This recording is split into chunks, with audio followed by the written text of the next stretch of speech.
a cura de Naamã. Naamã, ele foi um comandante do exército sírio e ele era um homem muito respeitado pelo rei da Síria, pois através dele Deus tinha dado vitória ao exército da Síria sobre o povo de Israel. E aí você pode perguntar, mas como pode? Deus deu vitória ao povo da Síria para levar cativo o povo de Israel, que ele ama e que é o povo dele? Sim, isso aconteceu. O que acontecia era, o povo de Israel se desviava dos seus caminhos, então Deus levantava os seus inimigos para os dominar, até que eles estivessem educados, não é? Com a educação que Deus queria lhes dar. E depois, então, eles eram levantados e assim acabavam por ser libertados pelo Senhor, quando entendiam que estavam em maus caminhos, então Deus os levantava e os libertava. E foi assim que aconteceu. E existiam essas situações e Naamã, ele foi um homem levantado por Deus para vencer o exército israelita e sim levar eles cativos. Nós vemos isso em 2 Reis, capítulo 5, versículo 1.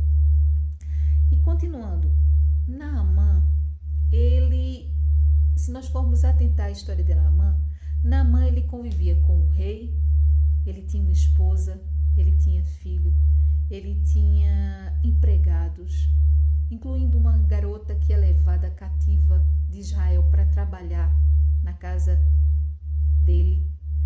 E se nós formos atentar, existiam várias pessoas ao redor de Naamã que conviviam com ele. Inclusive a sua mulher, ela mudava as ataduras do corpo dele, fazendo as medicações, não é, que eles utilizavam.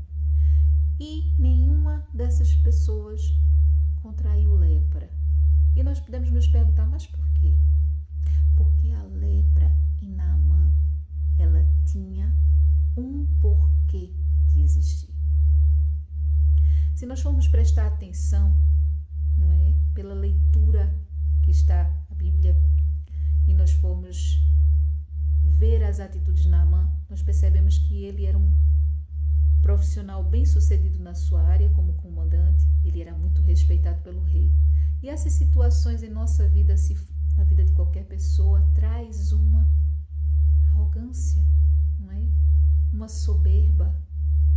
Então, Naamã também precisava ser educado. E o que acontece? O que acontece é que a garota que está na casa de Naamã diz à mulher de Naamã: olha, se o seu marido fosse na minha terra, procurasse o profeta, ele ia ficar bom. A esposa de Naamã fica a saber daquela notícia, fala para o marido. O marido fala para o rei. O rei diz, temos uma ideia. Vamos reunir aqui bastante tesouro, tudo do bom e do melhor, e vamos mandar esse tesouro juntamente com você em uma comitiva, tá bem? E vamos mandar o seguinte dizer, estamos te enviando todos esses presentes e são teus, estou a te mandar o meu comandante, cura-o. Tá bem, Naamã? Naamã disse, tá bem, vamos fazer assim. Então eles reuniram tesouros e mandaram para o rei de Israel, juntamente com Naamã e a comitiva dele. Ao chegar lá, foram recebidos pelo rei, não é? Na pompa e circunstância de rei para um comandante, não é? Ao qual tinha vencido seus exércitos, e envia os presentes, ele recebe e depois diz o recado. Olha, isso aqui é tudo teu, mas estou te mandando aqui o meu comandante, lê a carta que foi enviada pelo rei. Esses presentes são todos seus, eu estou aqui a mandar este rapaz, agora cura-o. Então o rei diz o quê? Não, eu não sou Deus. Como é que eu posso curar ele? O que é que eu hei de fazer? Ele se desespera de tal ponto que lhe vem na cabeça que estão a fazer essa situação para que aconteça alguma coisa pior, não é? Crie uma situação de, já que tu não queres fazer isso por mim, então vai sofrer alguma represália. Então, o profeta Eliseu manda um recado para o rei. Então, mande ele para mim. Mande a pessoa que você tem para ser curada. Mande-o para mim, para que saibam que há profeta em Israel. Então, o rei diz, tá bem, agora. Manda o Naamã com sua comitiva para o profeta. O profeta, por sua vez, ele só faz o que Deus manda. Então, o que o profeta faz? Exatamente o que Deus mandou. Diz a um mensageiro, nem receba ele, diz a um mensageiro que diga a ele que vá lá no Jordão, se banhe 7 vezes, que ele vai ficar curado. Então, o profeta Eliseu nem sequer recebe a ele. Manda um garoto de recado. Dá o recado. Então, imagine que existia o propósito, sim.